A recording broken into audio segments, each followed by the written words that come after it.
Hello and welcome to Undrafted, a Dynasty game theory podcast brought to you by the Undroppables. I am your host, Scott Belanger, a.k.a. Jax Falcone. You can find me on Twitter at Dino Game Theory.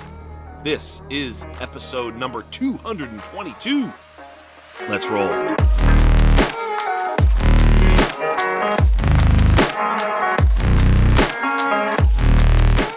And it is the Back to the Future. Great Scott. Great Scots. Scott Connor, Scott Belanger here this week with you.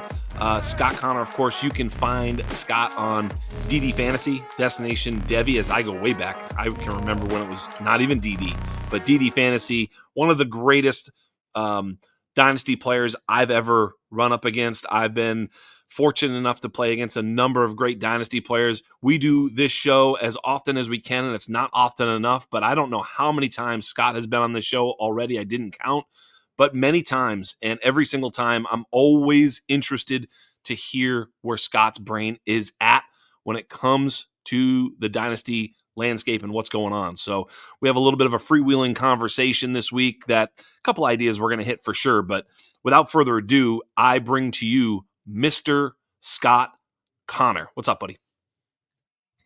Jax, Scott, I think I've called you both on shows before. I believe this is maybe year 6 of us doing this. Maybe year 5 or year 6. But yeah, it's happy to be back. Appreciate you inviting me. I know we've tried to do this for a couple months now. So it's just, we're kind of getting into the doldrums now where we have like a month to maybe sit back, relax. I'm deep into best ball. Too many deep to the point where I've gotten that underdog badge almost to the red badge within a year and a half, which is 1,000 drafts. Like that's a lot.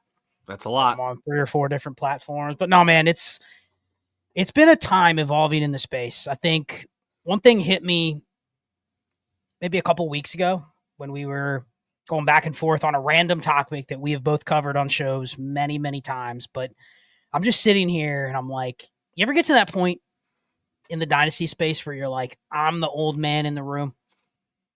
Unfortunately, yes. I'm the one here where 5 years ago when I was really kind of like at my content making peak and was super excited to do any pod that I could do, any guest pod. Let's start a 4th pod. Who cares? I already have 3. Let's start another one because why not? Like there were people in the space that I looked up to, that I followed their work before I even knew what a podcast was, other than it came on my phone and I could download it. That's when I first started. That was like 2013, 2014. And I'm listening to Dynasty people. 2015 is probably when it really started to ramp up. And I'm like, these are legends. You know what I mean? Yeah. And then I looked at where they were in 2020 and I'm sitting here going like, man, they don't even do content anymore. You know, They're kind of in the background. People kind of know who they are, but hardly anybody in my leagues or my communities that I'm starting up now have no clue about that podcast that started 5 years ago that I grew up in the Dynasty space listening to. And I don't know, kind of feels like we're there now. You know what I mean? It's like we're still here. We love it. We're still doing our shows, but yeah, there's just so many new voices, so many new topics in the space. The game is so different. So looking forward to chop it up with you, see where both of our brains are at. That's a cool way to start it because, you know, I hit you up. We talked a little bit pre-show and I was talking about how, like, you know, there's a certain evolution to your conversation with the public. Your podcast takes on its own evolution. And there's certain topics that we don't, or I've done it a few times, but we don't always go back to the beginning and talk about like, oh, let's just do an entire podcast right now about what we would do if we were starting a new league and talk about positional settings and, you know, scoring settings and how you would start the draft. Would you do derby style? Would you do auction? Would you do blah, blah, blah, and just talk through all that. So someone who's brand new to Dynasty would have an amazing podcast with me and you talking about that. We don't really want to talk about that, you know, because we've done it so many times before. We've evolved past that. Now, that doesn't mean that, you know, we couldn't do it. We could certainly do it, but we just choose not to. And I think there's something to that where, you know, not saying you run out of things to say, but you kind of been there, done that. And that certainly happens on Twitter sometimes when there's a conversation about, and I think the one thing I do want to talk to you about is the trade deadline thing, because it was so cool. Like watching, there was like this huge, you know, Twitter interaction where people were going back and forth talking through the pros and cons of having a trade deadline in a dynasty league. And at least before we hit our show, I would love to hear your thoughts, because I know you had them. You mentioned them a little bit on the Twitter thread, but I was like, it goes way deeper. It's hard to actually say on a Twitter thread because there's a lot of nuance to the take. So what are your thoughts on straight up whether or not there should be, or whether or not you prefer a trade deadline in a dynasty league? Yeah, and I'll just give a shout out to Shane. Shane started it all by just a random post on X that I didn't know he was going to do, but I think we did a roster review for a subscriber, and it was on his mind. So he goes, I'll just tweet about it and see what responses we get. And then, of course, I got dragged into it somewhere. And then I think somebody tagged you as like, oh, Jax did a show on this. And then all of a sudden there's 4 or 5 people in there that are debating back and forth. And then the original people that were asking the questions, it's like we multiple conversations going on. So right. I think there's so many elements to it. But I think for me, it always came back to one point. And I posted this a couple times, but again, it's on deaf ears if you're just getting started in Dynasty. If you've only played for a couple years, if you haven't played in hundreds of leagues, some that are still going, some that have probably folded, you haven't been part of multiple communities with different types of players. I think the fundamental issue with trade deadlines is, are your league members in your league mature enough to handle it? Yeah. That's what it comes down to. Like, we can sit here and debate, okay, the pros of a trade deadline for a contender or the cons for a team that's out of it. You know, why can't they trade away their players that only have value in week 16? That's not fair that they're stuck on them and they have to watch them literally slip away and get swept out to sea. And then the offseason gets here and it's like that third string running back that was starting the last month of the year that's back to a roster clogger. Yeah. Like, it sucks for, you can find individual scenarios where you say, this has been abused. This sucks for this type of team. But I think ultimately it just comes down to the market, right? Can your league have the maturity and handle the ability to just enforce some basic parameters of a league market when there's a trade deadline? That doesn't mean you don't trade away players. How many times have you traded away something in Dynasty just because you don't want it anymore? You've sold low because I want it off my roster. I want to free up a roster spot. I don't care if KTC says it's worth 2 seconds. I'll take a second and a third because I want to go pick something up off waivers, or I want to trade for something else that occupies another spot. Like, it's not for me to count your pockets. That's right. But where people get worried is it's like, well, I need to be counting everybody else's pockets because what if that team in the finals just gets what he wants? And I didn't get a chance to have something to stop it. You know what I mean? Right. And ultimately, I've always felt like, all right, so that's the biggest downside that actually could be discussed would be the championship team going into championship week, creating a quote unquote super team in that moment to beat that one opponent. Well, it's like, well, that's what he should be doing. He's playing for the money. This is the opportunity to do that. Some people say, well, they don't do that in the NFL and all that. Okay, but this isn't the NFL. That's another sort of straw man argument. But like, for me, if I could talk about that, it's like, okay, well, so is it fair that if someone has Lamar Jackson and they lose Lamar Jackson into the championship game that they just give up? They can't transact their way into something else. Why couldn't they sell Lamar Jackson and a first for Josh Allen? Why is that a problem? Those are 2 equal assets. Now this guy's able to get Josh Allen, but the other guy who just swapped also picked up a first for his profit. Now, I've seen situations where they're able to just sort of do the Lamar Jackson for Josh Allen straight up. And while that's fair, it seems a little nefarious because it's like you're straight up just helping him. Again, it's just talk about that, because that exact example is where I think everybody would see it differently, right? Because as the team that would be, let's say I'm facing you in the finals and I see you get that deal done. You've just lost Lamar. It happened with Jalen Hurts last year. Yeah. Week 17, he was out. I actually have a war story where I made a trade to go from Jalen Hurts to Josh Allen. And it's a 2 PPR. And guess what I had to give up? Trey McBride. And I got back Dalton Kincaid. Right. And then I lost in the finals. Right. Of course you did. So that's where the guy that got the Hurts and McBride deal took me to the cleaners because he was out of the playoffs. I was desperate. There's only 2 or 3 quarterbacks in the whole league that can replace Jalen Hurts. I was able to get one, and that was the price. So that player appropriately applied the tax. That's right. The tax. I took the deal full Yep. well knowing I was paying the tax. Yes. But I wanted to give my shot or give my chance 40% to win instead of 5%, which what it was when I had no replacement for Jalen Hurts. Yes. But again, I think it comes down to where do you draw the line? Because if I'm facing a team like me in that situation, right? The Lamar Allen example you just gave. Yeah. I'm sitting here, I'm counting your pockets. I'm making sure that the tax or the leverage is enforced. It's not just a tax that exists. That's right. I need the IRS to show up at the door and make sure it's collected. Yes. And that's where the debate usually is, right? Like if That's right. everybody was acting within a reasonable degree of whatever you want to call it, maybe the tax isn't a first. Yeah. But what if it's a second and a Blake Marvin Cora Mims, type of running right. back, Yeah, something exactly. like Right. that. Yeah. Again, if the team, and I think where people, this is where I want to take this conversation. Are there correlative things that your league should employ if you're going to have a trade deadline? Meaning like a lot of the gripe with that situation is the team that's trading the bailout player, right? Yes. I'm giving the healthy quarterback for your injured quarterback.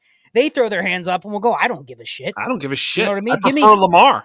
Give me a year. nickel Yeah. and right. I'll do it. You know, Right. like I don't care. But do you put stuff in the league rules or the setup to make them care so you have more of a, I guess, constrained market? You know what I mean? Like a toilet bowl? I don't think so. I don't think so. And I'll tell you why. I'll tell you why. Because it's like everything else in Dynasty. When you first start playing, there's an education that happens within the league. Sometimes within the league chat, you'll do something. They'll be like, bro, you can't just blah, blah, blah. You know, there's always the league educators, right?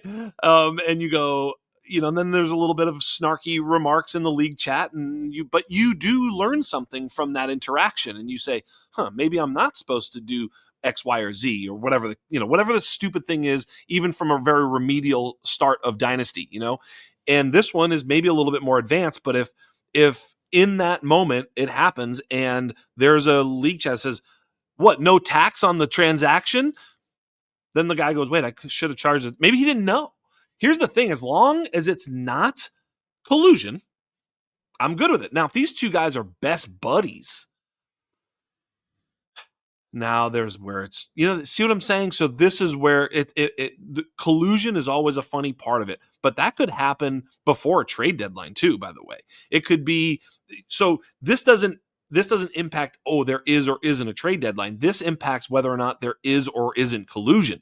This is a collusion argument, not a trade deadline argument.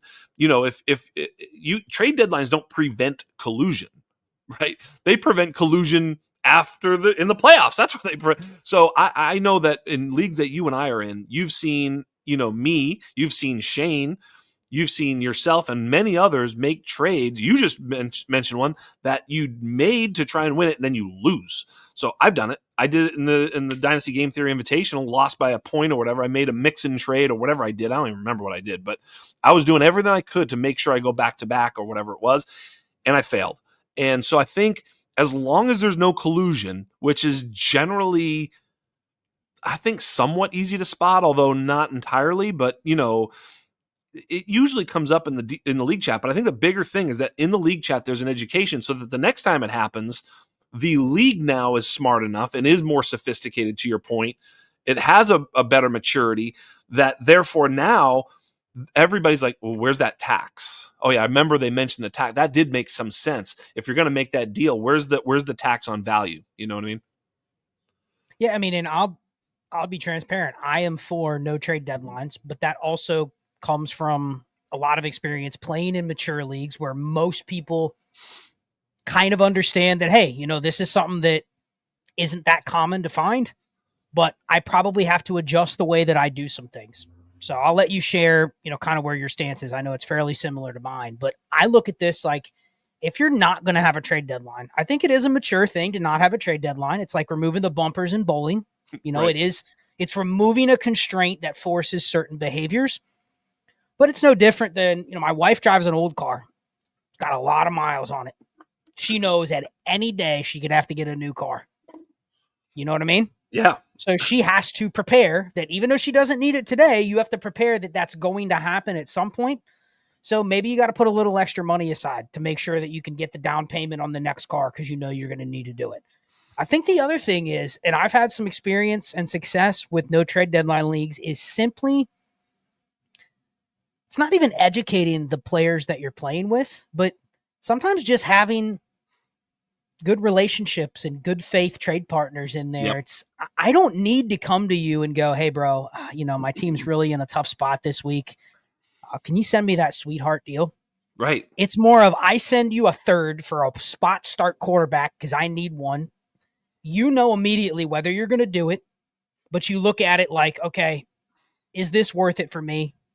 And you don't need to go back and forth and go, oh, I'm just trying to stick it to Scott. You know what I mean? Right. You know right away, are you going to ask for more? You're going to ask for 2/3? You're going to ask for something else? Or are you just going to accept it? And a lot of times when I send it and you accept it, it's like, okay, you saw what I was trying to do, and I expected you to see the same board. And there was no back and forth. There was no, man, I'm really trying to squeeze you because you squeezed me on that last deal last. Now, it doesn't mean it's a promise, right? Doesn't mean everybody in the league is just going to give you what you want. But sometimes, it's just like, oh, yeah, I know half the league in here, they all have 25 plus leagues. They're in 9th place. If I send them something for that spot starter, they're just going to take it. They're not going to go ask 10 other people if they can squeeze me for a little bit more. They're just going to either do it or not. And then there's value to me because I've got a quick response from you. I know if I'm going to be able to work with you during this period. So I think you have to shift your strategy. And I think that's foreign to a lot of people of, man, if I'm going to really compete, I got to trade all my picks.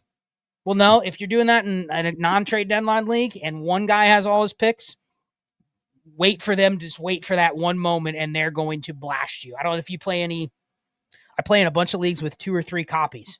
Yeah. Those are the best because when there's multiple copies, you can not only buy with no trade deadline, you can go and buy things that match your opponents, or you can diversify away from your opponents. So it's even more leverage against that. But I think that the lesson is you just plan the rest of your dynasty game around this rule. It isn't good or bad. It's just a slightly different game. Yeah, it's, we've talked about it before. It's a puzzle. And so, every league, that's what's so much fun, I think. Look, dynasty fantasy football is for people who have a strategic mind. That's one thing that you and I both share.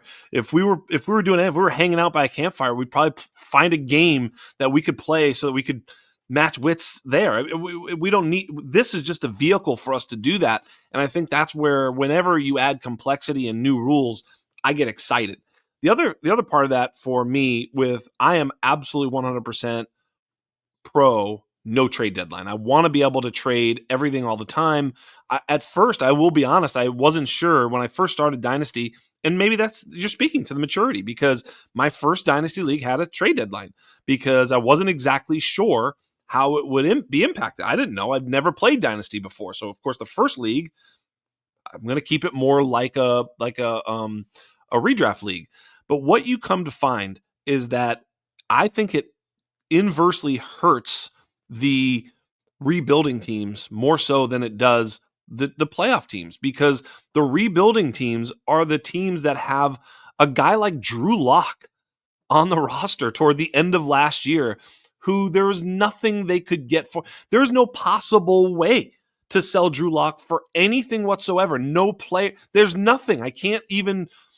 There's no offer. But in the playoffs, if you find a quarterback needy team who needs a super flex starter, and he's like, dude, Drew Lock actually a little bit prolific. He's probably not going to last very long. Probably going to throw a couple picks, but this is a 6-point touchdown league and yada, yada. And I really need it. And I'll give you a third for Drew Lock. I'll give you a third and a fourth. And you're like, that's the max.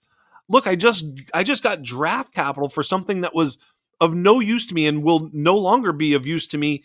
As soon as the Super Bowl's ended, nobody wants him again. Only in these 2 playoff games can I get that. And there's a million examples of these types of play. Patrick Taylor, for crying out loud. He was elevated to a potential like RB one RB2 in that San Francisco game when they're like, I'm not sure if he's going to play the full snap share, but Patrick Taylor, you can't sell Patrick Taylor for a fifth during the season. Nobody's taking Patrick. You might have been able to get a second for Patrick Taylor in that moment. So again, people always say, well, the one recourse I heard to this was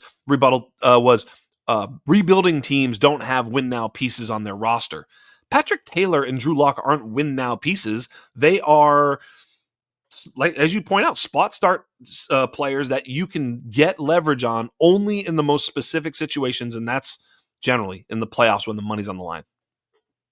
Yeah, and I think just for people listening, if you are just starting out, like this is probably going to be a little more applicable to, a 12 by 12, 14 Correct. by 12, a 12 by 13 leagues where it's not even that win now players don't exist on those rosters. It's just there's a broader scope of the type of assets that actually have even short-term value, right? Bingo.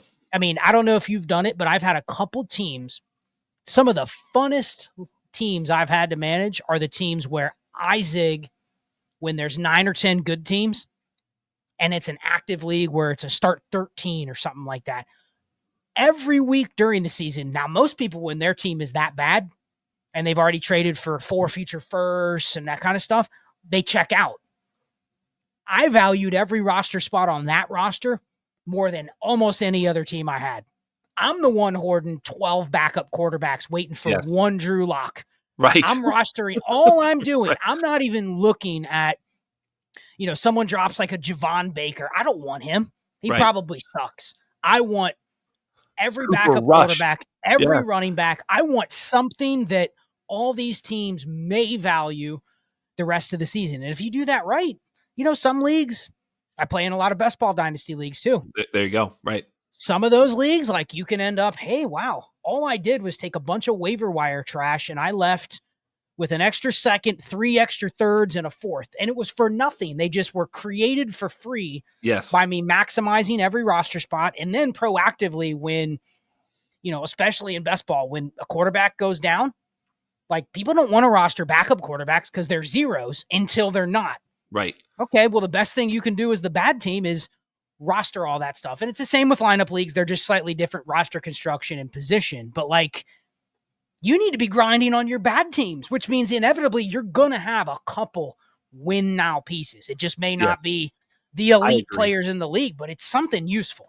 I agree. And I would also say, like, think about it. Like, sometimes maybe you don't have a win now player on a team that's been around for a long time or whatever. But usually in the startup, you're taking a variety of things. Not everybody, there's very seldom as a team just draft first and second year players the whole way down. I've kind of employed something like that as a strategy once, but it's rare. Sometimes you pick a pretty good roster, a startup roster. You've got a Devontae Adams and a Mike Evans on it.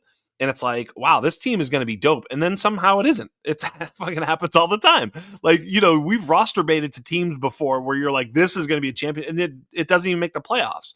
Conversely, you've had teams, I'm sure, where you look at it and go, this is not very good. And somehow it makes it to the playoffs. So my point being here is that various types of teams will miss the playoffs, including some where I'm like, dude, this may be my opportunity to get off. Devontae Adams is a great example because Devontae could be like what if Puka's hurt or something in week 17 this year and you're not in the playoffs, but you've got Devontae. Devontae could maybe net you a first if he's like, a top 5 projected wide receiver.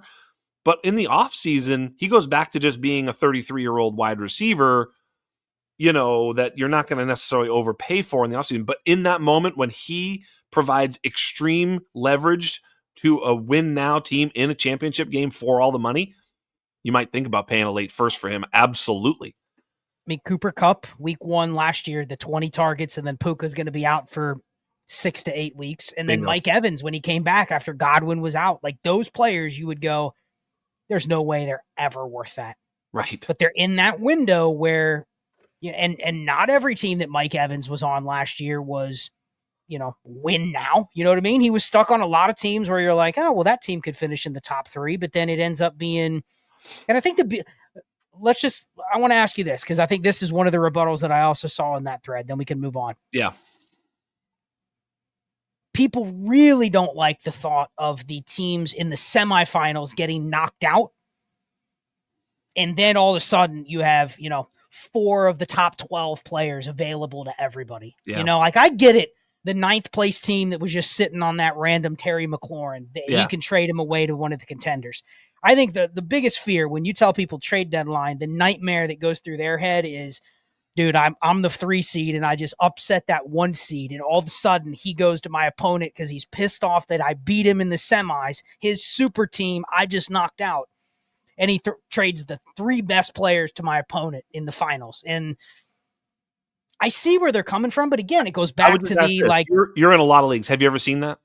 I haven't, me personally. I'm not saying that it doesn't happen. I've seen some irrational behaviors, but not to the point where there is a like agenda to go against one specific person. And to be fair, I think a lot of people, we do a lot of roster reviews, believe it or not, that people go, this is my only league. This is my 9-year home dynasty league, and it's a 10-teamer. Everybody hates each other, hates in terms of there's gamesmanship, there's shit talk. And it is actually, if it was a league that you and I are in with just a bunch of Discord members or community members, we would expect some friendly banter, right? Yes. But some of these leagues, it's like, dude, we were all 4 roommates in college, and this guy hated that guy, and he is gonna fuck him over when they get to the finals. And then just out in the open, they're just saying, I'm not trading with you. I'm helping that guy win.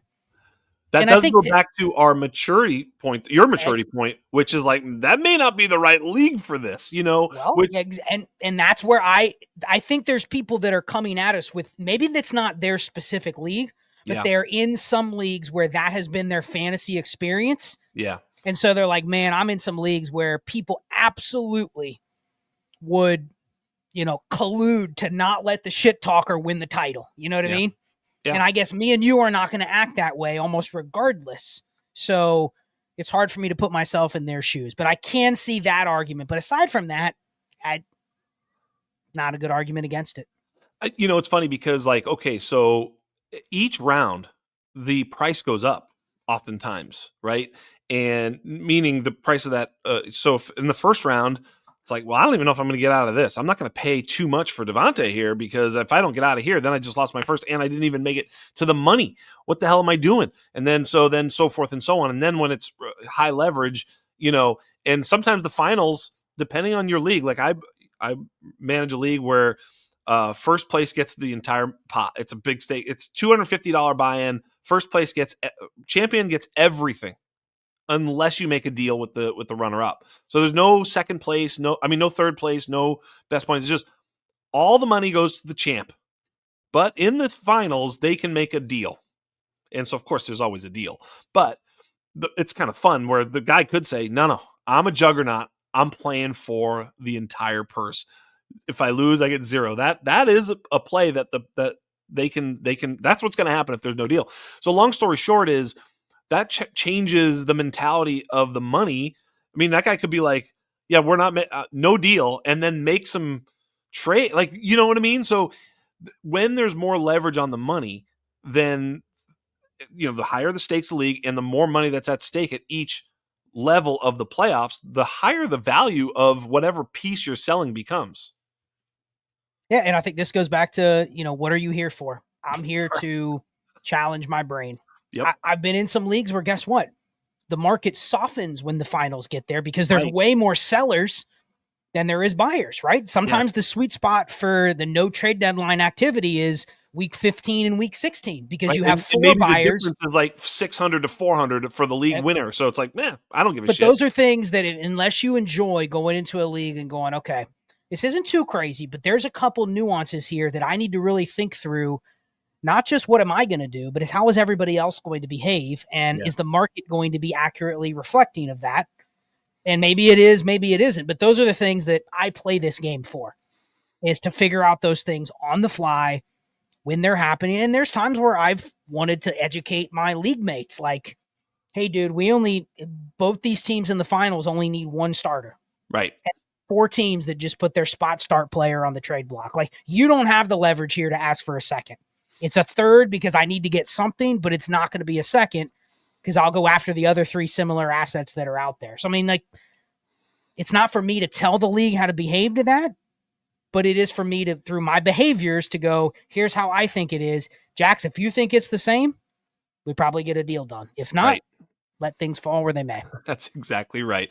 And with that, we're going to take a quick break. And after the break, we're going to start the show. Welcome back to the program. Scott and Scott here. Unbelievable conversation. You can see how Scott and I just interact on one topic. We could probably go for another hour on trade deadline, bring in every single type of thought that it could be. But we're actually going to start the show. And I think a lot of what we're talking about, do you think that in terms of just dynasty fantasy football, do you think it's growing and becoming more popular? Obviously, with DFS, best ball, I wonder. Obviously, I think those two are certainly growing at a higher rate, I would imagine. I just wonder what you think the sort of overall state of dynasty is, and what your thoughts are there. Yeah, it's absolutely growing. Yes. In terms of just the number of leagues, the number of players, exponentially growing. But I think the growth has also branched off into different sectors of the space. I mean, you obviously have multiple platforms out there that now have dynasty abilities or capabilities. Maybe not exactly what we would want, Right. but it's much easier to even run dynasty leagues on non-sleeper or even MFL platforms now. You have to do a little side work, but at least, 10 years ago, the thought of like Yahoo or ESPN or CBS knowing even what dynasty was completely foreign. Now it's like they do have content. They do speak to it. You could still use their platforms. They're a little flexible. I don't know if you remember. Do you remember Yahoo used to not even have like their site available except for like 3 months of the year? You know what I mean? Right, Like right. if you couldn't even set a league up until like June. Right. You know what I mean? And we had some dynasty leagues on Yahoo, and it's like, well, we got to wait for Yahoo to refresh for the summer so that we can pull out our Google Doc or our Excel sheet and load it in. Start running the league. So I think it's definitely growing. I do think it's taken on a little bit of a different pulse of the type of dynasty player. And I think Sleeper has a lot of credit to go to this, but I do think dynasty doesn't mean dynasty anymore. I think a lot of people are completely fine with just a portfolio of teams, whether they're for money or not for money or whatever. And it's like, I got some teams, but if I don't like them, I'll just move on. I'll get some more teams. It's that's the mindset of the best ball people that have come into dynasty, that I don't want to say they're 1-to-1, but it feels like it's a little bit of a different game, which makes me value communities where I have 10 leagues that have been going for at least 7 years. Yeah. And then the rest of my leagues, they can be new startups. They can be teams I take over on orphans or dispersals. But if those leagues, because I join one from this community or whatever, and it only lasts 3 years, like I'm okay with that.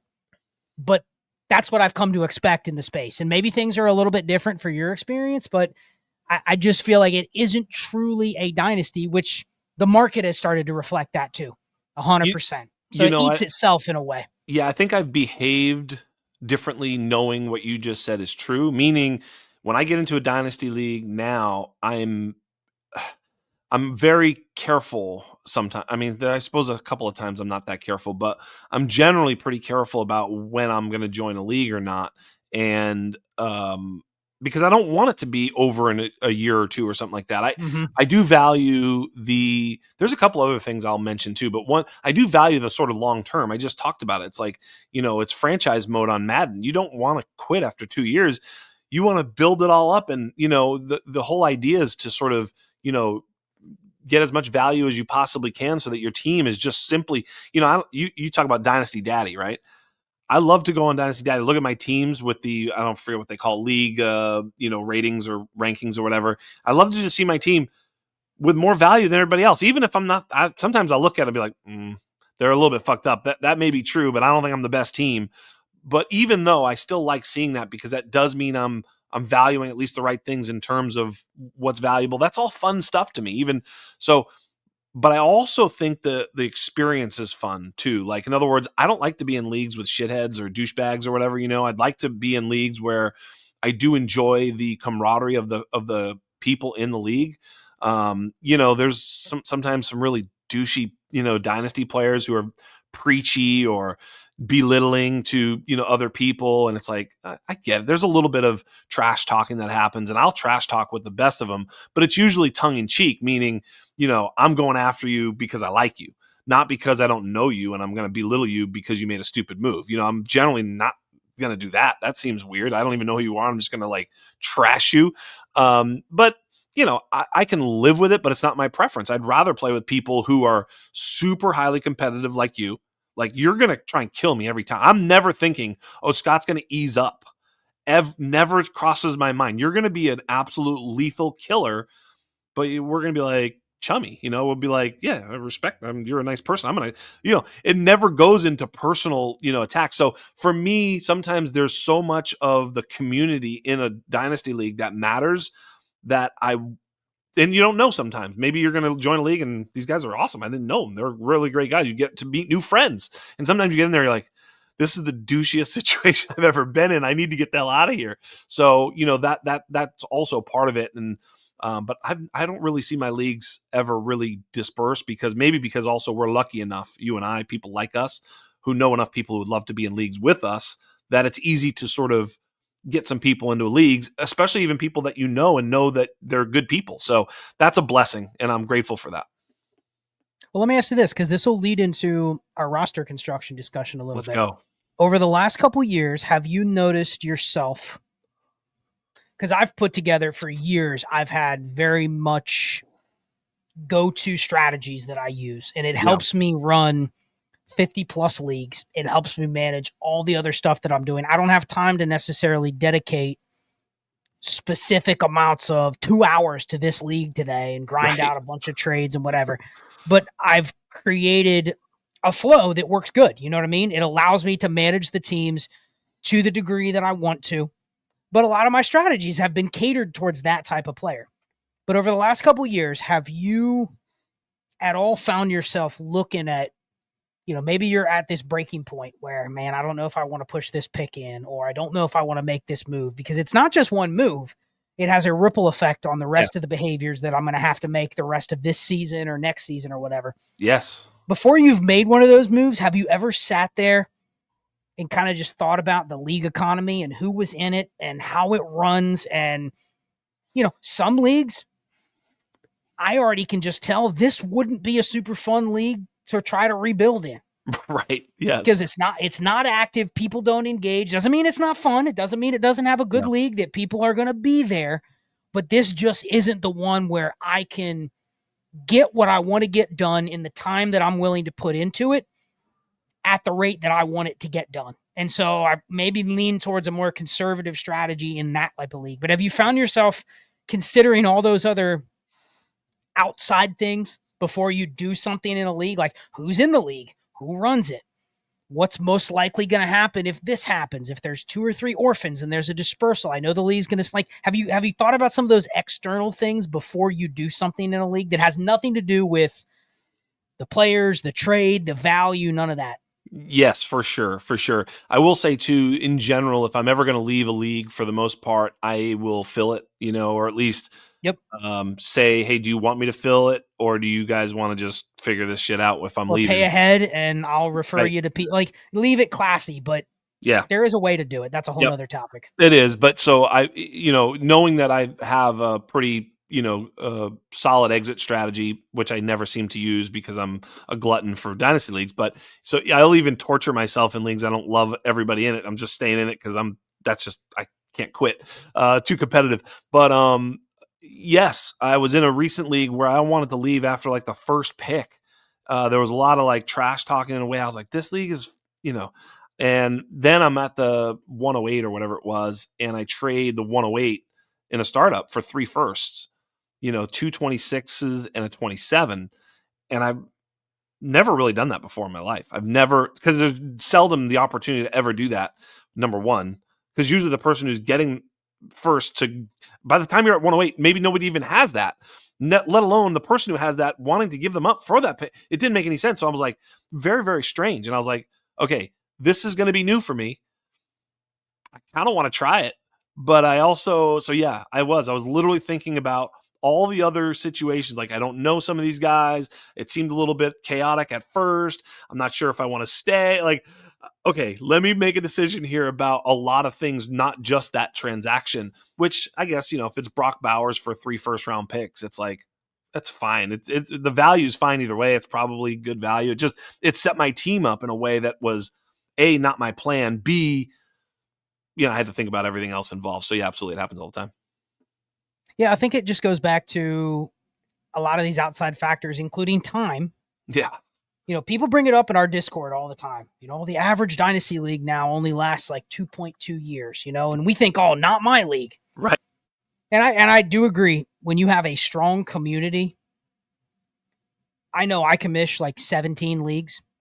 They all have some rules in place and parameters to make it so if I ever have 3 orphans and there's a dispersal, it's probably one that I can go, hey, who wants in?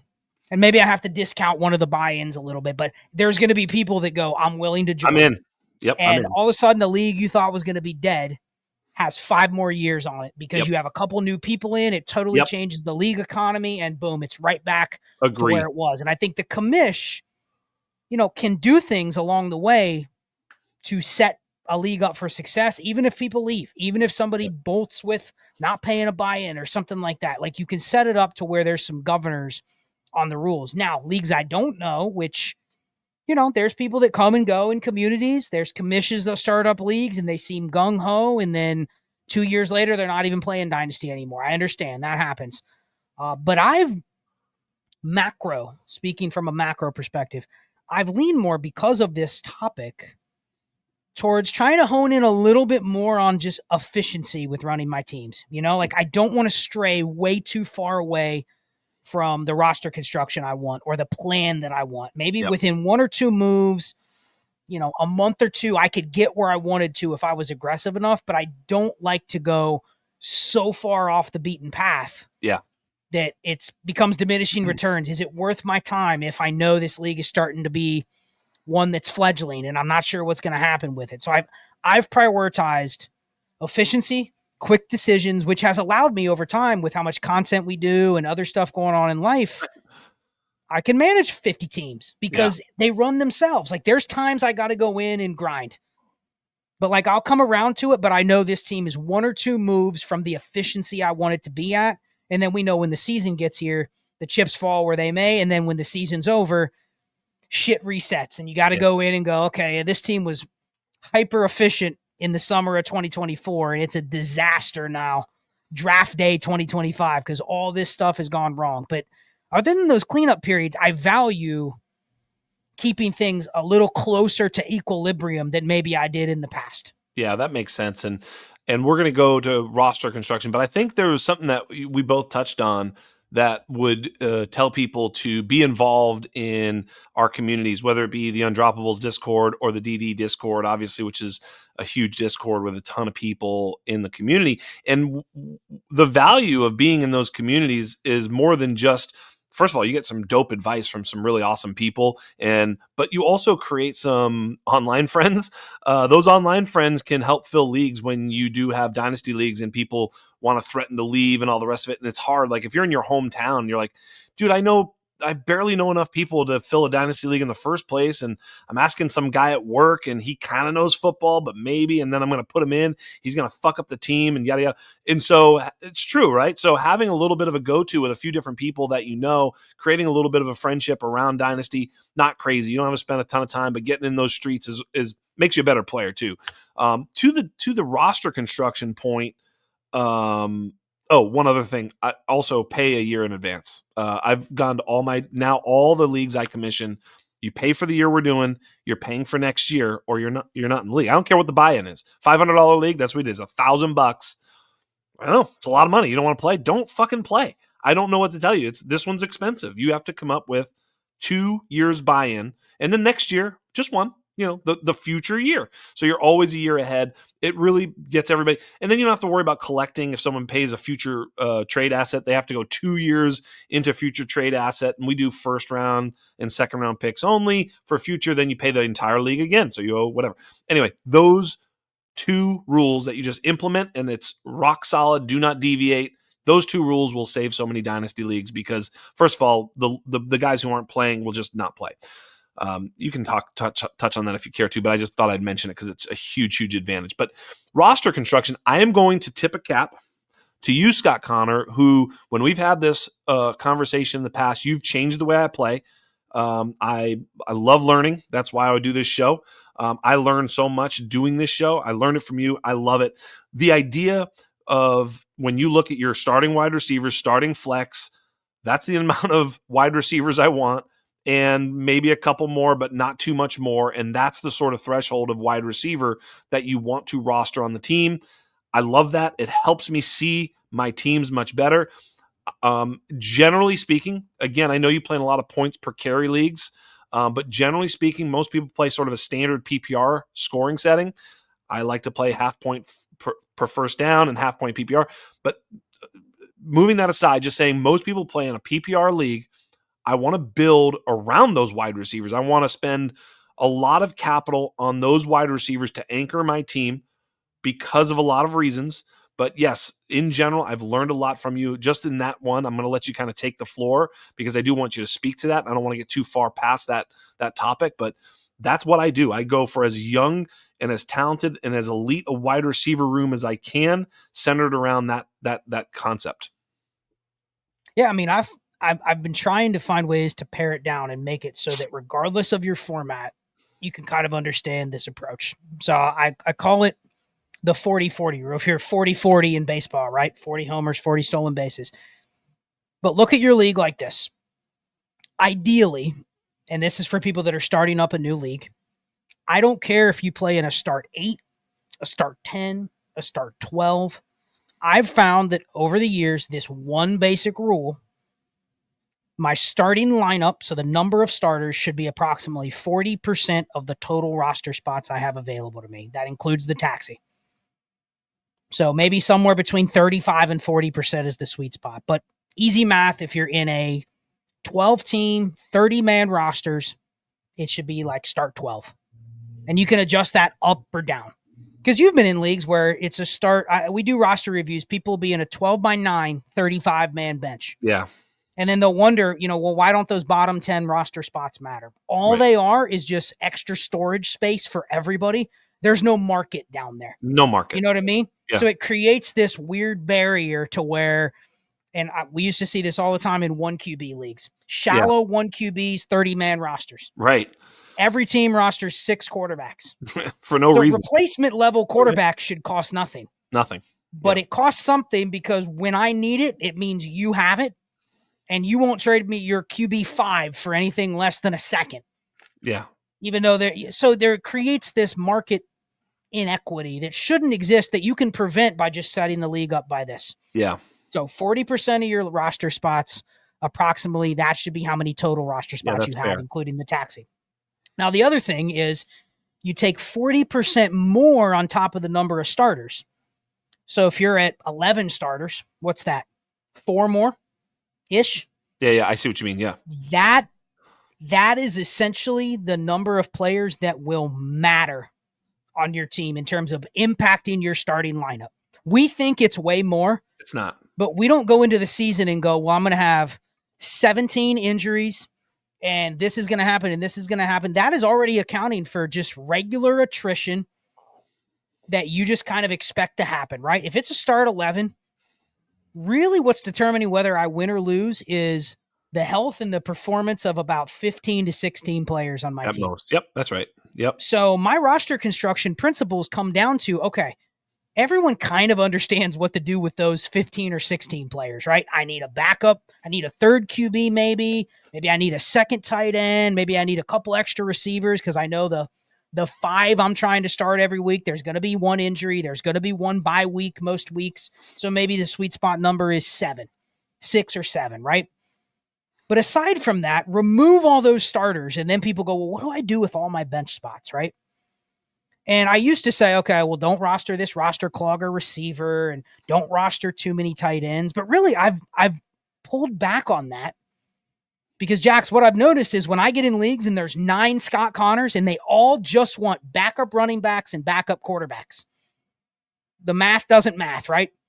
There is not 90 quarterbacks to roster. There's not 140 running backs to roster. So how do you shift? And this is something I'll give credit to Tommy Blair for coming up with, is you can pivot. So maybe it's not exactly optimal if you're playing in a half PPR, half point per rushing first down. Well, we both know running backs are going to be the dominant scorers in the flex positions, right? But that doesn't mean I should just do that when 10 other people are doing it. Right. So this idea of efficient roster construction doesn't even have to be just what should it be in your format. It's really based on how the rest of the league is behaving. Yeah. And I'll give this example. I'm in some point per carry leagues. I know you don't play in a lot of point per carry, but let's take the half PPR, half point per first down. That's still favoring running backs blow for blow in the flex, right? Yep. The strategy might be, okay, well, I can play it one of two different ways. If I'm willing to roster every running back possible, then I have to go even slimmer at a position where you may look at like a war graph and go, man, I really don't want Malik Neighbors over Bijan Robinson in this format. But the strength might be like, instead of saying, well, I'm just going to get the cheapest, lowest common denominator receivers, I'm actually going to use it and reverse it and really lean in to hoarding the running backs. But I'm going to go super slim. And this is a credit I'll give to Tommy, is he's just basically said, if you're in leagues like this, I'll roster 2 good receivers. And then I will try to create a market inequity where all these teams that are hoarding the quote unquote like dominant position, they'll have excess. And they'll be forced to essentially meet my needs on the market. Yeah, it's going to be gross when I'm streaming this position and everybody else doesn't care about it or they're hoarding it. But I think it just becomes a push and pull. I know I'm all over the place because I could go an hour on this topic. But the idea is roster construction doesn't have to be finite for a format. There's what's optimal, but then you start getting into what's optimal is being done by a lot more people these days. Yeah. So how do I zig? I mean, every position is a push and pull. That's right. You know, like if I have 2 elite tight ends, if I have 2 of the top 8 tight ends, inherently I should be thinking, even if it is a 2 PPR for tight ends, I don't roster 6 more because the format tells me that tight end 50 is more valuable than wide receiver 90. So I actually take my own roster and I allow the efficiency to work for me, even though it goes against the format. Like I'm not wasting any spots on something that I'm already strong at. And that can be at any of the positions. So I'll kick it back to you. No, I think those are interesting thoughts. I still think that even my brain still goes to, in Dynasty, I don't want to be caught with my pants down. The running back position, even as I hear you saying that, like I could imagine, just, pressing the button on all these running backs, having this run, you do have to transact out of that roster construction at some point because it's not going to last. We know this. We just know that the running back position is so fleeting in terms of, how long they last. Now people say, what about Derrick Henry? It's like, of course, obviously there's an outlier to everything, but just look at the average shelf life of all of the running backs. And it's so short that when you're if you're putting too much value into the running back position on your roster, but generally in a startup is I guess what I'm thinking about this, then you're going to have to transact out of that or you're going to lose value much, much faster than the other guy who just, maybe he didn't win as many games in year 1, but he has all these young wide receivers. And when I say young, I don't mean Javon Baker, right? He's a young wide receiver. I mean JSN, Lad McConkey, Rashee Rice, right? Like the Ibuka, the rookies here, even, however deep you think they matter, Higgins, Burden, whatever, young wide receivers that will sort of anchor your team while you're able to add running backs at value, because running backs do show themselves at value. We've seen it. James Conner, Joe Mixon, like Kyron Williams was cheap before he wasn't cheap. Like if you just have a Kyron somehow on your roster, right. So there's a million different ways to get elite or close to elite RB1 finishes, but there's not that many ways to get wide receiver 1 finishes. Those are kind of spoken for, targets are earned, carries are given. So for me, I'm always still leaning to that, almost despite the scoring, because I'd actually prefer the scoring almost push the wide receivers to me. Perfect. You guys are all chasing tight ends and taking Laporta over, Lad McConkey. Great. I just got a free, extra wide receiver because you're so eager to do that. It's almost like, so yes, I love it when the league rules sort of push people away from that wide receiver. Now, obviously, if it's so far that they're devalued to some degree, we don't really play in leagues like that, but that's the way. And of course, quarterbacks, right? But we're going to get to quarterbacks in a second because I think they have their own sort of strategy and economy that I want to talk to you about. But just in general, I'll say that, and then you go ahead, and then we'll talk about tight ends in a moment. No, I think this is where the efficiency part kind of can overlap with the market, right? Because roster efficiency is not the market. I'm in plenty of leagues where, dude, I am in some, and I'll give you the most extreme example. I am in a 0.25 point per carry league, which is half PPR. So it's already hurting the receivers a little bit. Then you add the point per carry. There's no bonuses for the receiver, and we've removed it to start 2 receivers instead of 3. So you really organically, you couldn't devalue the receivers anymore. And for the first, and this is a league, this is going into its 8th year.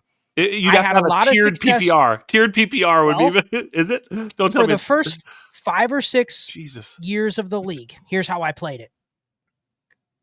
It's a start 12. Yeah. And only start 2 receivers. Wow. So I'm sitting here going, optimally, I'm trying to start, dude, you hit on a weekly Tyler Algier that's starting. Like that guy's scoring like a top 5 receiver in this format. And so I'm sitting here going, okay, well, my bench has to be all running 20 running backs. Yes, of course. But what I didn't think of until I got to like the 5th year of the league is how do I get there? Because it became harder to do it because there's 6 people in the league that I've talked about it on shows and whatever. There's 6 people in the league that are trying to do the same thing. Right. So what I have to adjust is say, okay, because before I'm sitting here going, dude, I only have to start 2 receivers. My roster construction was built from the get-go to play this just every running back possible, right? Yes. So I'm sitting out there going, dude, every year just give me a Cortland Sutton, give me a Mike Evans. I'll just get by at receiver, right? But as more people came into the league, I noticed that they started to shift more towards the elite running backs are not being moved in this league. They're just impossible to get. But it's the next level ones where you're like, damn, people still value, James Conner higher than they value Jordan Addison just because of the scoring. Absolutely right.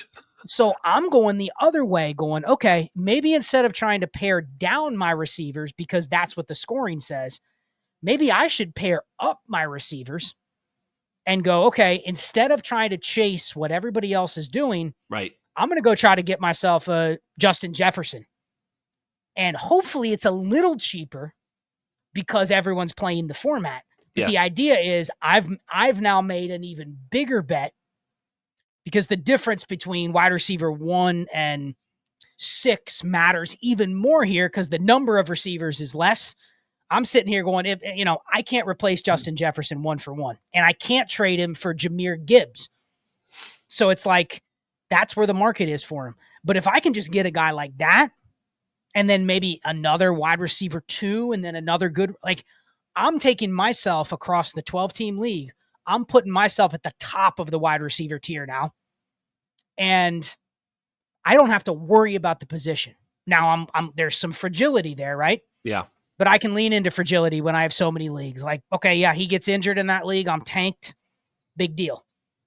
But it was a push and pull. You know what I mean? I had to go further extreme, even if it was the suboptimal extreme, because I don't want to roster the elite receivers. I would have told you, dude, don't roster Justin Jefferson. Just tier off of him for, I don't know, Rashee Rice and DeAndre Hall. Swift. Like, that's a smash deal. You know what I mean? Like, it's not even close. But instead, you can go the other way. Everything has a push and pull. And I think understanding that push and pull and knowing, because you made a great point. There's nothing worse than when you've played a format to the extreme and then one of those leagues turns over and there's a few new managers in there, and guess how they value everything? Just like it's a PPR league. Yeah, exactly. And you're trying to do certain shit in the draft because you're like, oh, everybody's going to let me do this. No, That No. dude just drafted his 12th receiver. He has Yeah. no running backs, which is terrible for the format, but he doesn't care because he hasn't figured it out yet. Like, using those types of things, efficiency is not the market, and you can get caught. I'm Yeah. always tripped up with damn, this roster's efficient, but dude, I got no market value on this team. Yeah. And if I got to pull the plug, what do I do? You know, that right. Yeah. Hard reset is what you call that. Tight ends, and let's talk about in sort of in standard leagues. I've heard your take about tight ends. I've got a real. I think that figuring out the tight end position not by player analysis, because I think that's a little easier. We can talk about player analysis. We're not talking about that. I'm talking about how you attack it in terms of, I keep thinking about, okay, well, what are the results I get from rostering certain prototypes of tight ends? Like, do I win my league when I have Trey McBride? Not always. Do I lose my league when I don't have a good tight end? No, sometimes I win. With Zach Ertz, I've won leagues. So how important is the tight end, even in tight end premium? Because, the thing that happens in a tight end premium league is it's generally premium on receptions, not necessarily yards and touchdowns. So, I've got a guy who's, I don't know, Zach Ertz is a good example. He catches a lot of passes. Like, he's going to score close enough. Like, he's not giving me a disadvantage when I'm playing against Bowers or McBride to the point where I'm like, I'm cooked. No, he's going to hold his own. He's going to do pretty well. But if the rest of my lineup is so dope, I'm okay with that. So it's like, okay, well, what does that mean? How does that mean that I should be playing the tight end position? And I've heard you say, look, I want, and tell me if I'm not right about this, but sort of a couple of tight ends at the top, but I don't want to roster depth at tight end. And I've kind of thought, I don't know if I agree with that, only because I would say, and you can tell me what you think about this, I don't know if it's going to be Hunter Henry or Zach Ertz or whatever other crusty tight end. I don't know. Think of all of them, whatever ones that are back there. Dalton Schultz, 2 or 3 rookies. I don't know which one it's going to be, but if I have 6 back there, it's got to be a deep league, 5, 4, whatever, depending on how deep the league is. Then if it's Zach Ertz and I have him, perfect, put him right in there. In other words, I can sort of play tight end by just sort of committee almost. Maybe I've got a guy up top, a Andrews or an Njoku, or even as low as maybe a Jake Ferguson that I feel good about in my starting lineup. But then I've got, potential young upside, Harold Fannin. Is he going to be an absolute 0, or is he going to be a top 5 tight end? We literally don't know. We have no idea. He could literally score 0 fantasy points in his career or be a top 5 fantasy producer at the tight end position in 2 years. And I'd take either bet. I have no idea. But I know both are possible. So my thought process at tight end is I want as many upside swings as possible so that when I catch one, I get George Kittle, I get Trey McBride, I get Laporta, who are also not first round rookie picks. None of those 3 guys, none of them, right?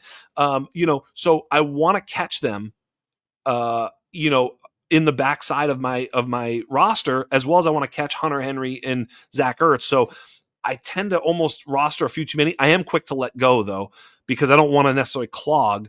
But as you point out, that sort of 40-40, well, that backside, yes, I do want to have the quarterbacks, the running backs. I don't want wide receivers because they don't ever seem to elevate, but tight ends do. What are your thoughts?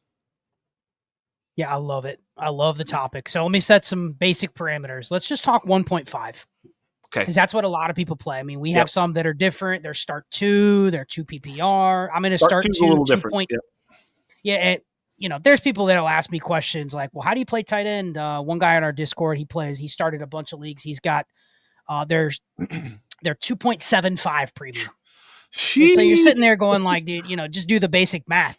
Austin Hooper is outscoring, all Ja'Marr but Chase, 15 receivers. Yeah. And you're like, okay, well, the market's going to obviously be different. And most of the time when you make it to those extremes, it's just like we were talking about with the other leagues. Like the people don't adjust the names enough to fit the format. But let's just talk start 1.5.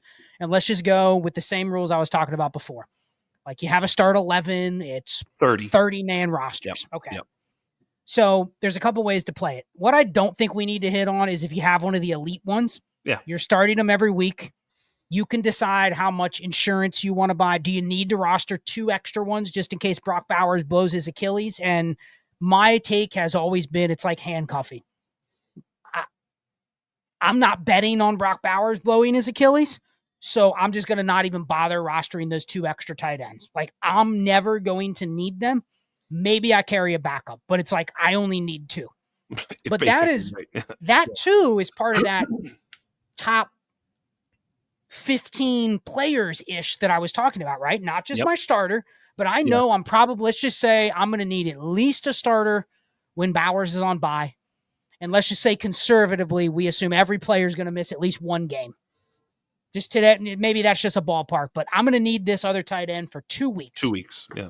And maybe if it's Drake May is one of my quarterbacks, I'll prefer Hunter Henry because I know the weeks I'm not going to have Bowers, I at least want to have a little more upside in my roster. And that's as simple I want to make the construction. So that's when you have an elite tight end. We all kind of understand, well, if I have an elite tight end, I don't need 5 others, right? No. But for now. Now, if I don't have an elite tight end, this is where I probably want to go, okay, what is the best bang for my buck to try to get as close to I can as an elite outcome? Bingo. But not have to pay the price to go get tight end 3, 4, 5, 6. Like, I don't want to pay the high end of the tier. And I want to look fall short. Yeah, I don't want to pay for it. You're admitting you're already going to fall short. When I have, let's just say I have Joe Burrow and Drake May. I think both Hunter Henry and Mike Gesicki could finish top 12, top 10. I could squint and see them having that season, but there's almost nothing that I can say they're going to finish in the top 6. We have too much of a sample size. They're good, not great. That's why they're tight end 21 and 22 on Underdog or whatever. But the idea is I have both of them stacked, or at least one of them stacked, depending on who my quarterbacks are. But the idea is also that, let's say I can just project them both to be top 18 with top 10 upside. Yes. That's a pretty tight bracket there, right? Like, I kind of know what they are. I've made my educated bets on what I think they are. The key is hopefully on the aggregate with some right sit start decisions and the stacks, I can get them on the aggregate to give me tight end 7, tight end 8. Now, that's at best. I'm not going to match your George Kittle. I'm not going to match your Trey McBride. But if I can get just close enough, the idea is I only paid 10% of what you paid for Kittle to get those 2 because the league devalued it because, well, it's 1.5 premium, start 1. Scott says they don't matter. So it's really about the construction there. Yes. But again, I only mentioned 2, right? Those are part of my top 15. Where you are making me think now is I'm in a lot of 1.5 premiums where I swear the league thinks all these other tight ends matter more than they do. So what I just said can be true about how I would construct my roster. If I can get 2 reasonably priced, maybe 1 stacked guys that I think are not just complete hopium dart throws, I can live with that. And I'm trying to pay the least I can for those. Where this comes to play is, what's the tight end market? Because I have those other 15 spots, right? These are now investment vehicles. These are not, I expect Terrence Ferguson to replace Mike Gesicki by week 10. I don't. Who knows? I have no idea. I'm rostering him primarily because people would go, well, hey, should I draft Elijah Arroyo and Harold Fannin? And I look at their tight end room and it's like they already have Dallas Goedert, Cade Otton, and Dalton Schultz. I go, no, you don't need those guys. But really what they should be thinking is I'm drafting those guys because I think in my league they are the best investment vehicles. Yes. Which also means you have to be able to reasonably assess, and this is where I wanted to hit on your point, you're willing to adjust quickly. Yes. If it looks like, okay, I've seen enough from Elijah Arroyo, he's not going to suck. But I also have to be realistic that he's not necessarily just going to be Trey McBride. So maybe he falls somewhere in between. I need to be able to adjust and go, is he good enough to slide in there for Hunter Henry? Is he good enough for me to maybe wait another year before selling him for a 2nd and a 3rd when I drafted him at the 304? Like, you have to be able to move. You shouldn't just look at him and go, I'm drafting him because eventually he is going to be this guy. You have to look at it as an investment vehicle and if you're playing the Gesicki and Hunter Henry type strategy, guess what? You might look up next year and you have an even better version of that platoon because you drafted them. But don't sit on it for 3 years, because the most likely range of outcomes is a lot of these guys end up just falling into that. I mean, God, I was getting into some the other day with Oronde Gadsden, right? Yeah. And they were talking about Oronde Gadsden, and they like him, and they like his upside, and they were talking through what they like about him. Converted receiver, he's athletic, he's got a good quarterback. And so I rippled off, Mike Gesicki's stats. And I'm like, would you hope he ever could become that? That'd be and they were like, win. oh, hell yeah, I would take that. And I go, that's Mike Gesicki. And then like a day earlier, they were going, he sucks. You know what I mean? Like, right. So you have to put these things, really why you would draft Oronde Gadsden is because there would be that window where it looks like he could be the next Gesicki, but he's 23 and he's tied to Justin Herbert and everybody else is going crazy over him, right? Yes. That's when you step in and go, oh, wow, I can get 2 seconds for him. Yep. Gone. Yeah. Because you've realized the range of outcomes, like how often do we have tight ends just get to where Brock Bowers is and Trey? But you look at Sam Laporta. He's like the 95th percentile outcome for Mason Taylor.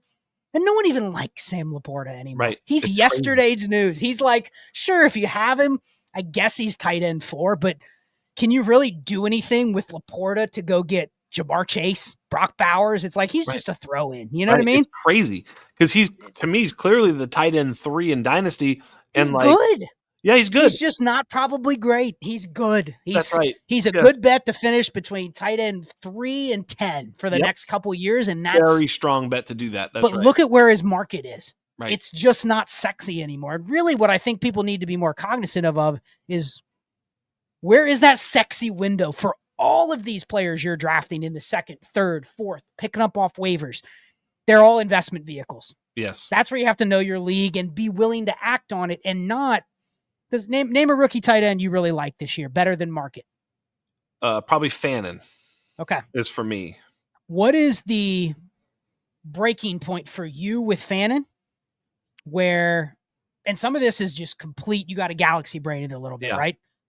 What is going to be that point where you go, I've seen enough, but I also understand kind of what the ranges of outcomes are, but this is my like trajectory that I'm expecting for him. Yeah.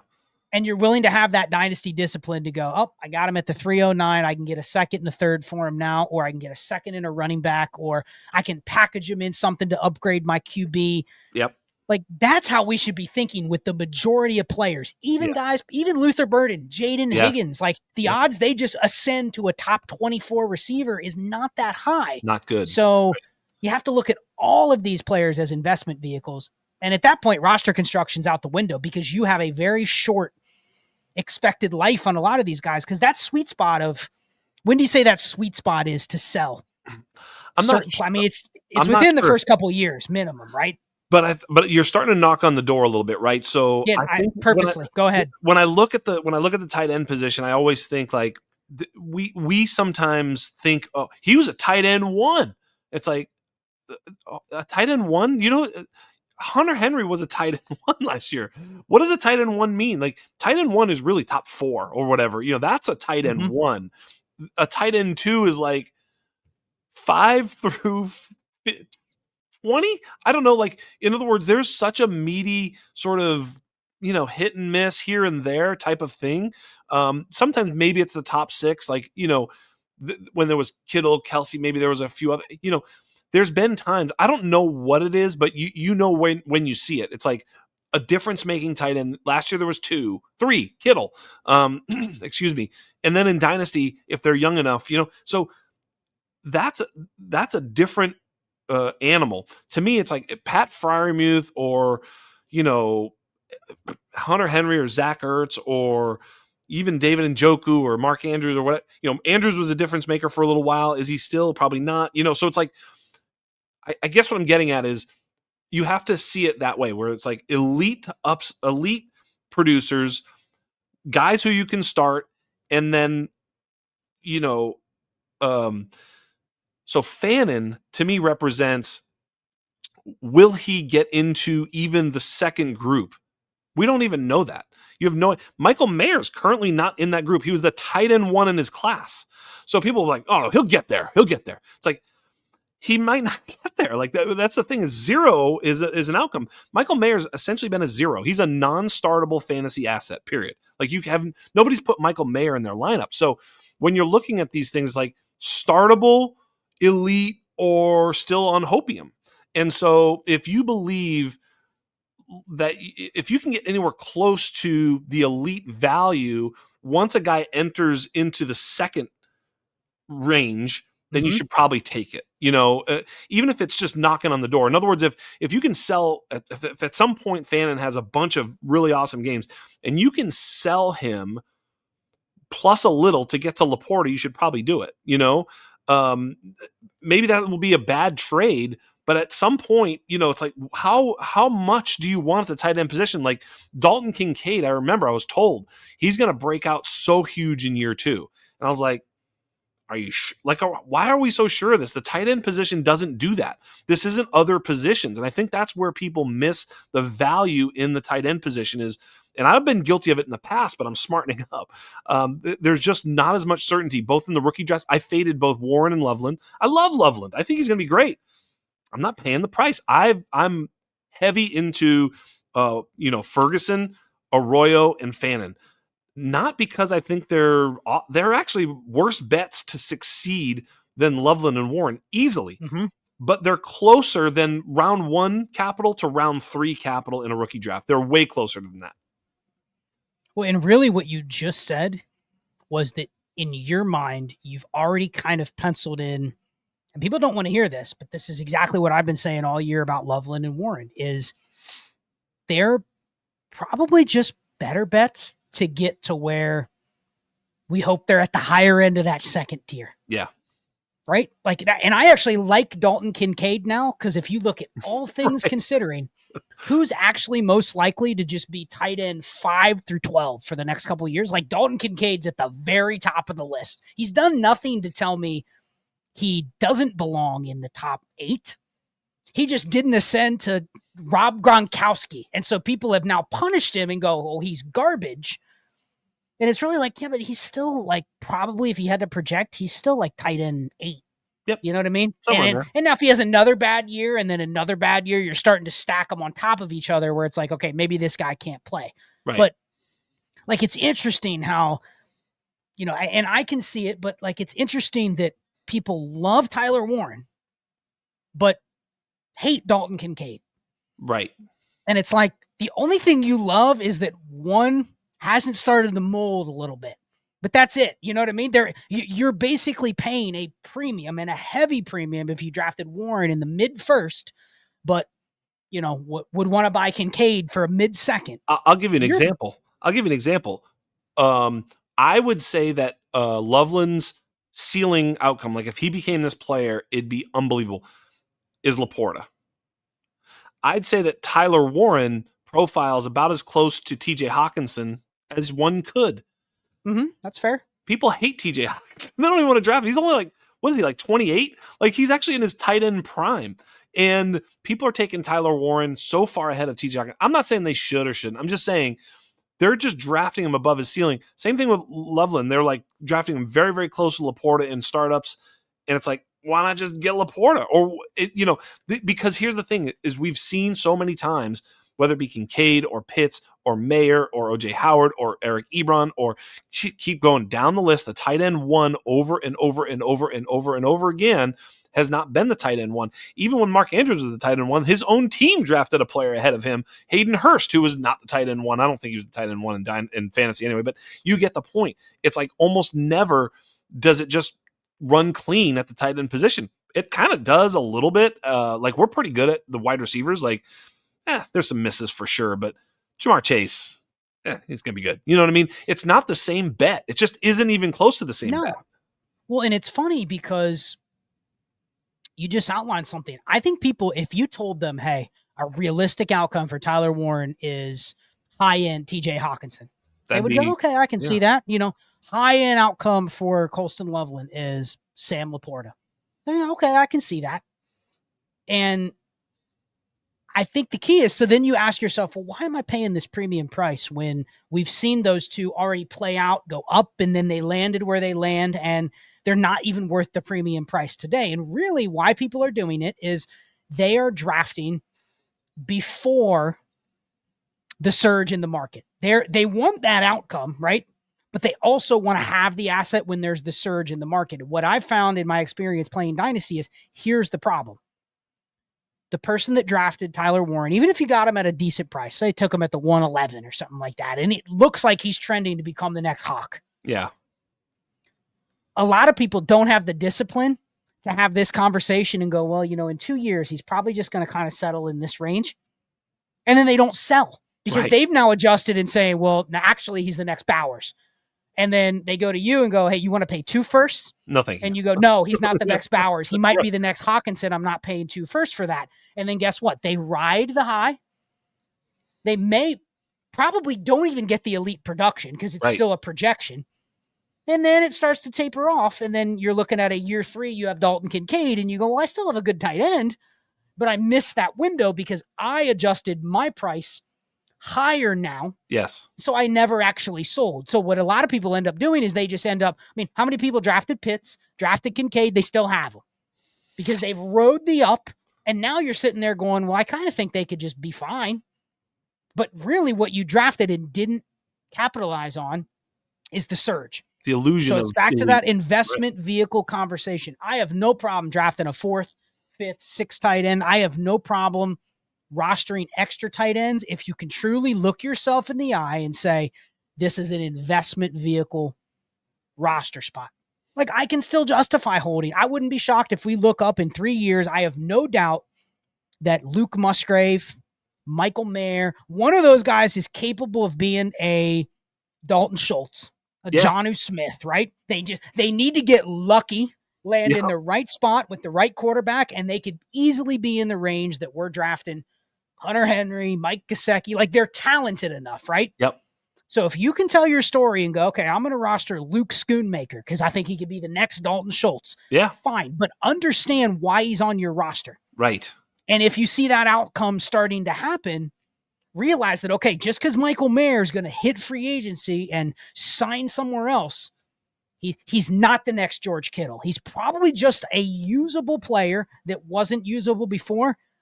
And someone comes in and offers you more than the 2028 second. You go, it is done. Because all I'm probably getting is so you just have to have those realistic conversations. I have no problem if you want to it's the same with receivers, Jax.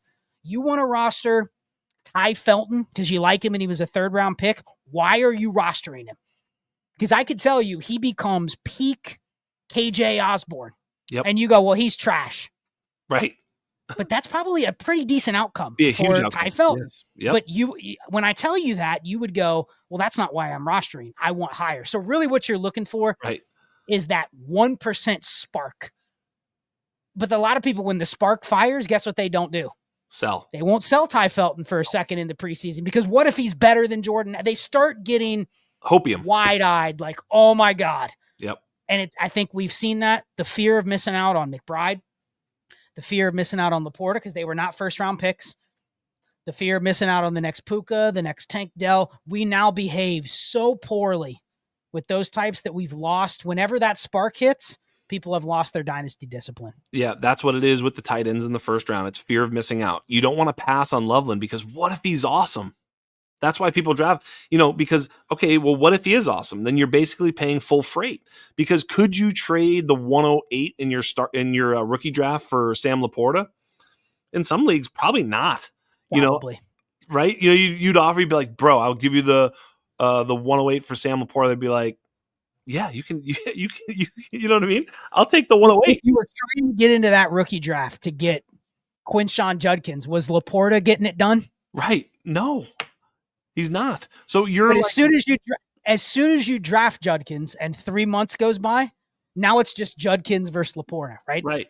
Yes. Like there's this extrinsic reason that a lot of times we either draft players, hold players, keep players rostered for, you know what I mean? And we don't fully realize that or behave accordingly. But if you look at like the Judkins, Emeka Ibuka, or Jackson Dart ceilings, they rise well above those single picks. So Mhm. you might as well be taking them. I get that they could all fail. Jackson Dart could start 3 games in his career. That's possible. But Colson Loveland could also be, a poor man's Dalton Kincaid, or worse. He could be Michael Mayer, or what. I don't even know what the floor is. The floor is the conversation that most dynasty players don't have with themselves whenever they're doing anything. And it's kind of the Ty Felton thing that you said. You're like, okay, they just see the stars in the sky with the ceiling outcome, but they don't say, okay, well, what else could happen? It's the Travis Fulgham experience, right? Remember we had Travis Fulgham. He did the same thing not the same thing, but a similar thing to what Puka did. He kind of shined for like 3-4 weeks, but it was late in the season. It was different. It was certainly different. But, we did think, hey, maybe Travis Fulgham is a thing. And, once you think that, now you're like, well, I can't sell him now. Where the complete opposite should be, I should sell him right now. It should be the way you think, because what is the floor? Well, the floor was previous Travis Fulgham, which was 0. The floor was what he showed you for the first 2 or 3 years of his career, not what he showed you for 3 or 4 weeks in sort of ascending. So I just think it's the Sam Darnold right now, I would say, is another one of those where it's like, I don't know. I mean, the floor is kind of like Sam Darnold. It's not what he was last year. Last year was the aberration, right? So I just think people always get it wrong in terms of not seeing what's the downside outcome of any situation. Well, and it goes back to most of these decisions that we're talking about when we're talking second, third, fourth round picks, throw-ins in trades, waiver players. They all fall in that back half, right? The investment vehicle part of your roster. Yes. People would probably look at my portfolio. You could go in Dynasty Daddy and look at all my teams, and you'd go, I have a couple players where you would just say those are completely terrible bets from a roster construction standpoint. But I know exactly why I have these players. I'll give you these examples. Jimmy Horn. Yep. Xavier Restrepo. Yep. Those 2 guys, they're rostered for a very specific reason. And it's funny because both of them look like they may be guys that could make their teams. Yep. But the idea would be I have to reassess the last week of August. What the hell am I doing with these guys? Yep. I don't want to roster 14 Xavier Restrepos on teams where he's probably just a roster clogger, right? So there's going to be a window where maybe I can sell 1 or 2 because somebody likes them or whatever. Preseason, camp hype, preseason. Those are 2 perfect guys where you go, you could see both of those guys having 11 catch games in the preseason. And you're like, holy shit, this is the next Adam Thielen. You know what I mean? But boom, second round pick. See ya. You have to have discipline with those types of players. But I also didn't pick them up without a very clear plan in mind, right? If it's week 9 and they haven't even played a game yet because they're inactive, they made the team, but they're inactive. Like they're gone. They're already UDFAs, or in Jimmy Horn's case, a day 3 receiver, and they haven't played. They're gone. You know what I mean? They're not worth rostering at that point. Same with Dylan Gabriel. Yeah. Dylan Gabriel is probably the least valuable quarterback on the Browns just because he has no experience. He's not as valuable as Shador. People don't want him to start over Flacco. It's like, but he's the guy where I'm going to know where I stand with him pretty quick. You know what I mean? And so I get a quick return. So you have to be looking at those types of players I don't care what their end result is. I don't care if we look back and see how many times did Xavier Restrepo have a top 24 season or a top 24 week. His hit rate is less than 0.1%. Exactly. Less than 1% for sure. Exactly. But it's not that if there is a 2-week window where people are dealing thirds for him. Yep. That's it. So that's where it's not factored into hit rate and why I would roster players in certain ranges. You just got to know what your plan is with every single piece on your roster. Yeah. And of course, if you're in 50 leagues, that's hard to do. If you're in one league, it's very easy to do. So those that listen that are in one league, I can remember when I was in one league. I said it last week on the show. I'm sure you probably are like, this is actually a good question. So when I was in one league, I had my entire roster memorized, the entire thing. I knew every single asset on my team, every single asset, down to the picks in my brain. Didn't have to check. If someone said, who do you have? I would be able to literally go right down the thing. I can no longer do that with all of my teams. I assume you can't. If you say you can, I'm going to fucking lose my mind. But no. Right. No. Right. Of course not. Yeah. I bet you there's some people who can do this with upwards of 20 leagues. I don't know. That seems hard. But I understand it. I understood it when I was, in one league. And kind of the point there is like, I did have a plan. I literally was rattling around in my head all the time, like, Terry McLaurin, what should I do? CD Lamb, well, CD Lamb certainly. I'm not going to sell him, but it was just I had this inner thought dialogue that was just happening in my head, whether I liked it or not, over these players because they're in my memory. And yeah, that's not going to happen. So you kind of have to refresh and look at it again. But we tend to have this conversation in terms of like the prototype of the player. I have like taxi squads with Thomas Fedoni or whatever his name is, Luke Lachey, and Jalen Conyers. Those are they're nobody tight ends. Like, I understand that. But like, so wasn't Robert Tonyan, or whatever. In other words, Tonyan was a tight end like 6 one year, what was the You got some Mitchell Evans? Gary That's a good one. Barnidge. Gary Barnidge. Yeah, remember all these guys that come from nowhere? So is my thought like, oh, if I get Gary Barnidge, I'll just hold him forever and ride out that production? No, it's like when I see some of that spike, I'll probably sell light, actually, if I ever got to Gary Barnidge, because I'm selling well before he does any of those cool Gary Barnidge, seasons. But, the point is I'm just looking to get something from him. We've picked him up, like you said, off the waiver wire. Any sort of return once he makes some sort of big play in preseason, or, hey, it turns out he's second on the depth chart behind Theo Johnson instead of Bellinger or whatever. Looks like they really like him. Perfect. Sell him. Move it. Let's go. Maybe I'll watch one game, or I don't know. Maybe not. Who knows, right?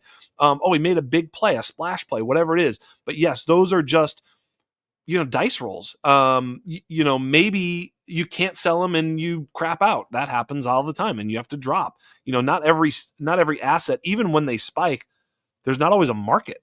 So sometimes you can be like, hey, man, so-and-so, Restrepo has that 11 catch, and you put them on. Everybody's like, yeah, nah, they just don't buy it, right?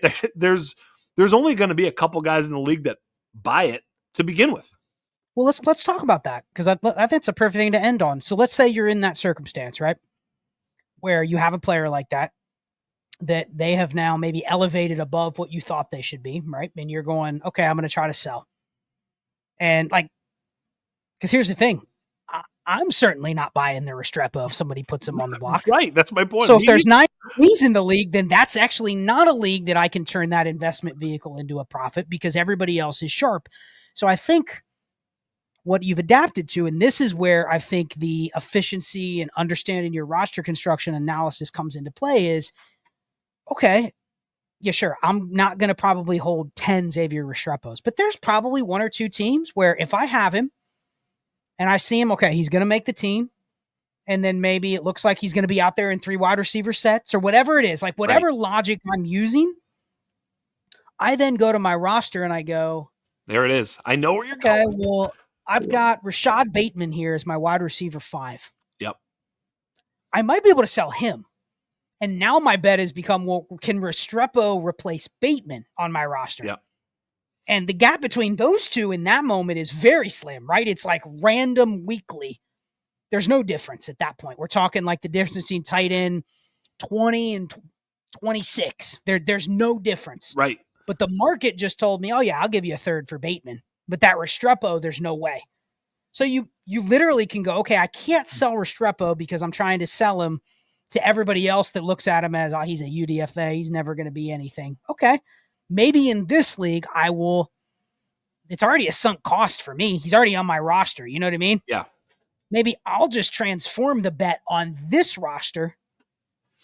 Instead of just holding him and keeping him as excess, I'll sell something else that I think he could replace, and I've made my profit there. You know what I mean? Yeah. And there's going to be a few leagues where somebody will buy, the right tight end, the right receiver. It's not going to be like you're shut out in every league.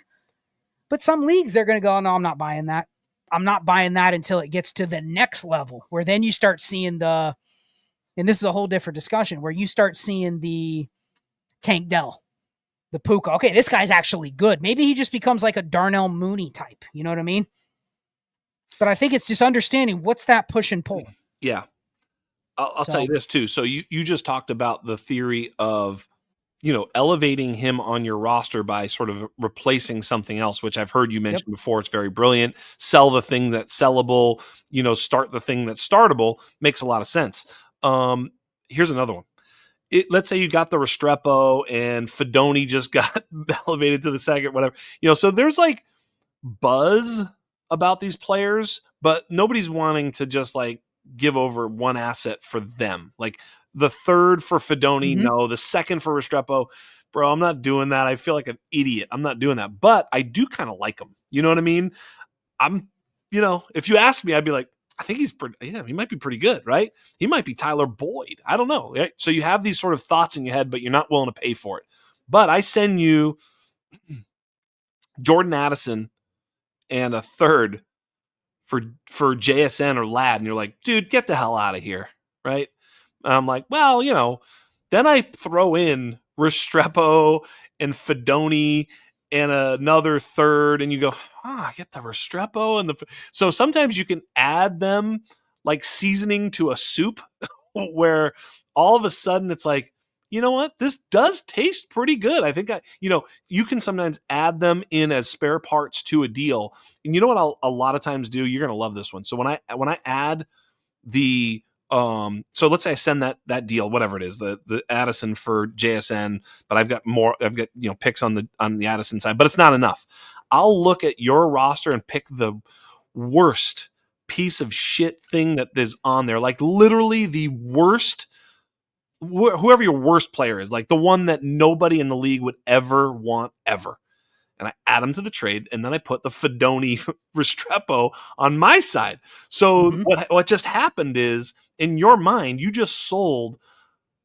I mean, pick the worst, like the worst possible. No, in my mind, I have now upgraded at a spot that is such a meaningless upgrade, but that the illusion is I went from Clayton Tune to Restrepo, and holy shit, what a win for me. That's a big deal. I just got that. So maybe this deal is good for me. See what I'm saying? There's the psychology of that. And if I can do that, if you've got like two Clayton Tune type players where I can put him and, there's got to be some crusty, Leonard Fournette somehow is on your roster.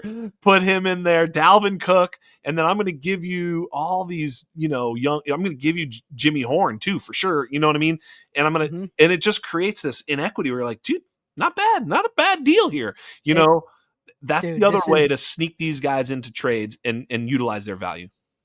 Yeah, this is there. We could go through 5 different iterations of how you can use these types of players. I mean, even if it's, I'm not kidding, even if it's a 5th in Restrepo for a 4th, a 4th in Jimmy Horn for a 3rd, because really, right there you go. I'm looking at that as that once you get to a certain range, and I've done this, I have to rerun it for this year, but looking at like expected value or expected WAR for players, once you get to like the 3rd round, really, it's probably a little bit higher than the 3rd. It's probably more towards the mid to late 2nd. Once you get there, nothing actually has value. Right. All it is just transactionable demand. Yes. That's it. And it's, I mean, how many players do you sit there and go, nobody else would give me anything for this player, but they would pick him up? Yes. What is that worth?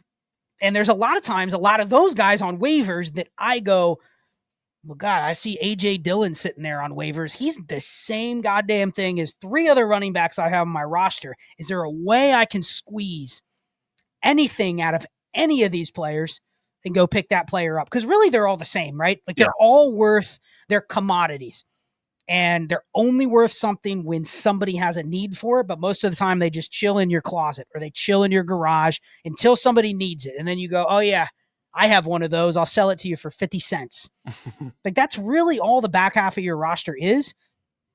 But man, Jax, to really do these types of things right, it takes such a grind to be sitting there. Have you ever caught yourself sitting there like right before bed? You're sitting there on your app going, man, how do I send out this Restrepo and a 4th for a 3rd? And you're sending it in like 23 different places. Like, come on. That's the new thing I want for Sleeper is it would be bad, but I want it personally, but I don't want anybody else to have it, is the ability to just spam where I could say I want to send my Restrepo and a 4th for everybody in the league. I want their 3rd for that. Like you just bulk bill it. You just put it in any league you have it. It sends it out to every manager. Yes. How good would that be? Dude. Well, okay. how many leagues would you get frustrated that it's being used against you by like That's why 7 only me I want. Every day you're getting offers and it's the same Yes. over and No, over. it can't have it. That's right. Only I can have it. It needs to be like, Yes. a secret thing. But Maybe that's a sleeper subscription service. ooh, I guarantee you they could sell like a premium I'd access pay. where you get I would. that feature. I I'd pay swear to God, $50 a year at least to I'd get it. pay. Yes, there's a certain amount I'd pay. I don't know where it is, but I'm in on that subscription. If I can spam trade, but only I can do it, there's a value. Yes. If they could auction it to the person in the league that pays the most, I will win. I promise. I'm getting that fucking feature. One last thing I want to mention on your point of pushing the fourth to the third, even though it's diminishing return. Here it is. Now you've got 2/3. Now you do it again with a third to a second with another Dusty player, and you push the other third to the other second. So now you have 2 seconds. Now you do have to. So you're constantly just trying to move, your stuff into the front of the line when it comes to rookie draft season. Like just whatever sort of transactions I can do where I'm sort of pushing them in. That way, when back full circle, I'm in the championship game and I need Joe Mixon, I have an extra second. And I got there by getting rid of Restrepo and all these other things over the course of time. So I'm able to take that second and go, hey, buddy, I'd like your James Conner. And you're like, you know what? Sounds good to me. And I put James Conner on my team. I win the championship. And there is a full circle moment on the Undrafted. King me. Love it. Yep. Holy smokes. We literally, that went fast. I kept looking down a few times. I was like, oh my God, dude, this is like, we're an hour in and I could keep going for sure. I know we both have stuff to do. You've got carpenter ants to deal with. So we hit everything though. We did. We did a great job. I think we kind of got to all the stuff on the show sheet. So I'm very happy how it turned out, my friend. Me too. We had a lot of fun doing so. I love talking to you. Thank you so much. Really appreciate. By the way, I didn't tell everybody where you're at. They gotta know where Scott Connor is at. But my goodness, Scott Connor, Destination, Devi, the old school, DD Fantasy. If you don't know, honestly, you're slipping. This is where Dynasty is, the Undroppables and DD Fantasy. So thank you so much, Scott. On behalf of everybody here at the Undrafted, on behalf of everybody here at the Undroppables, on behalf of the greatest podcast producer to ever walk the earth, Mr. Michael P. Duncan, you have been joined by the great Scott Connor. I am Jax Falcone, and we are out.